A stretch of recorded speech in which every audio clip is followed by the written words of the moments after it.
ಈ ಒಂದು ಕನ್ನಡ ಶಾರ್ಟ್ ಫಿಲ್ಮ್ನ ಒಂದು ವೇಳೆ ನೀವೇನಾದ್ರೂ ನೋಡಿದ್ರೆ ಪಕ್ಕ ನಿಮ್ಮ ಚೈಲ್ಡ್ಹುಡ್ ಡೇಸ್ನ ನೆನಪಿಸ್ಕೊಳ್ತೀರಾ ಹಾಗೂ ಮಿಸ್ ಮಾಡ್ಕೊಳ್ತೀರಾ. ಇದು ಆಕ್ಚುಲಿ ಚೆನ್ನಾಗಿರೋದು. ಮೂವಿ ಸ್ಟಾರ್ಟಿಂಗಲ್ಲಿ ನಾಲ್ಕು ಜನ ಫ್ರೆಂಡ್ಸು ಅಥವಾ ಫ್ಯಾಮಿಲಿ ಫ್ರೆಂಡ್ಸು ಅವ್ರ ಅಣ್ಣ ತಮ್ಮದಿರು 4 ಜನನು ಒಂದು ಮನೇಲಿ ಕೂತ್ಕೋತಾರೆ. ಟಿವಿ ನೋಡೋಣ ಅಂದರೆ ಮೂವಿ ನೋಡೋಣ ಅಂತ ಸಡನ್ನಾಗಿ ಕರೆಂಟ್ ಹೋಗ್ಬಿಡುತ್ತೆ. Income tax. ಇವಾಗ ಆ್ಯಕ್ಚುಲ್ ಮೂವಿ ಸ್ಟಾರ್ಟ್ ಆಗೋದು ಹಾಗೂ ಇಂಟ್ರೆಸ್ಟಿಂಗ್ ಆಗಿರೋದು. ಕರೆಂಟ್ ಹೋದ್ಮೇಲೆ 4 ಜನ ಟೆರೆಸ್ ಮೇಲೆ ಹೋಗ್ತಾರೆ. Congratulation brother. ಟೆರೆಸ್ ಮೇಲೆ ಹೋಗ್ತಾ ಮಾತಾಡ್ತಾ ಹಾಗೆ ಅವ್ರ ಚೈಲ್ಡ್ಹುಡ್ ಡೇಸ್ನ ನೆನಪಿಸ್ಕೊಳ್ತಾರೆ. ನಮ್ಮ ಸಿನಿಮಾದಲ್ಲಿ ಅವಳು ನೋಡಿರಲ್ಲ, ಇವನಿಗೆ ಗೊತ್ತಿರಲ್ಲಪ್ಪ, ಹಂಗೆ ಸಾಂಗ್ ಹೋಗ್ಬಿಡ್ತಾನೆ ಕಣೋ. ನಮ್ಮ ಡೈರೆಕ್ಟರ್ ಅಭಿಷೇಕ್ ಅವರು ತುಂಬಾ ಎಂಗೇಜಿಂಗ್ ಆಗಿ ನರೇಟ್ ಮಾಡಿದ್ದಾರೆ. ಯಾರೋ ಅದು ಹಿಂದ್ಗಡೆ ಸೈಲೆಂಟ್ ಆಗಿರಪ್ಪ. ಹಾಗೂ ಈ ಒಂದು ಕನ್ನಡ ಶಾರ್ಟ್ ಫಿಲ್ಮ್ನ ಮಿಸ್ ಮಾಡದೆ ನೋಡಿ. ಅರ್ಥ ಆಯ್ತು ಅನ್ಸುತ್ತೆ.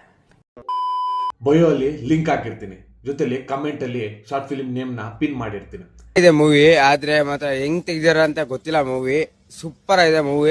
ಇದೇ ತರ ಮೋರ್ ಇಂಟ್ರೆಸ್ಟಿಂಗ್ ಶಾರ್ಟ್ ಫಿಲ್ಮ್ ಅಪ್ಡೇಟ್ಸ್ಗೆ ಚಾನೆಲ್ನ ಫಾಲೋ ಮಾಡ್ಕೊಳ್ಳಿ ಹಾಗೂ ಶೇರ್ ಮಾಡಿ ಮರಿಬೇಡಿ.